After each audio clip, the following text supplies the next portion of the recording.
اعوذ باللہ من الشیطان الرجیم، بسم اللہ الرحمن الرحیم۔ میرے محترم عزیز دوستو، السلام علیکم۔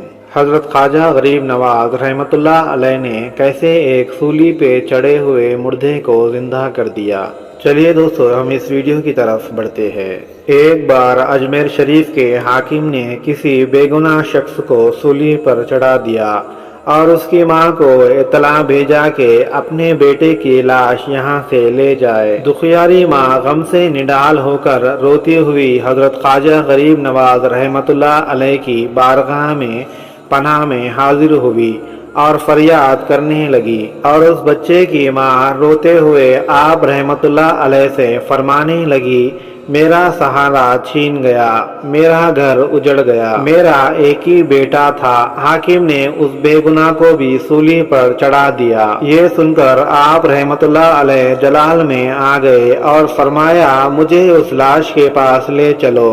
جب آپ رحمۃ اللہ علیہ اس لاش کے قریب پہنچے تو اشارہ کر کے فرمایا، اگر حاکم وقت نے تجھے بے گناہ سولی پر چڑھا دیا ہے تو اللہ کے حکم سے اٹھ کر کھڑا ہو جا۔ حضرت خواجہ غریب نواز رحمۃ اللہ علیہ نے جب یہ لفظ فرمایا تو ساری بھیڑ حیرانی کے ساتھ ان کو دیکھتی رہ گئی، اور آسمان پہ بجلیاں کھڑکنے لگی اور تیز ہوا چلنے لگی جیسے کوئی طوفان آ رہا ہو۔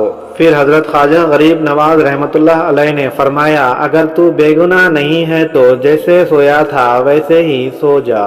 جیسے ہی آپ رحمۃ اللہ علیہ کے منہ سے یہ لفظ نکلا تو لاش میں فوراً حرکت پیدا ہوئی اور دیکھتے ہی دیکھتے وہ شخص زندہ ہو کر کھڑا ہو گیا۔ ماشاء اللہ۔ تو دوستو یہ واقعہ یہیں پر ختم ہوتا ہے۔ آپ کو کیسا لگا کامنٹ باکس میں ضرور بتائیے۔ اللہ تعالیٰ سے بس یہی دعا ہے کہ اللہ تعالیٰ ہمارے تمام مسلمانوں کے گناہوں کو معاف فرما اور ہمارے تمام مسلمانوں کی جانوں کی مالوں کی حفاظت فرما۔ حضور اکرم صلی اللہ تعالیٰ علیہ وسلم کے صدقے میں اور غوث پاک رحمۃ اللہ علیہ کے صدقے میں ہمارے تمام دعائیں کو قبول فرما۔ آمین یا رب العالمین۔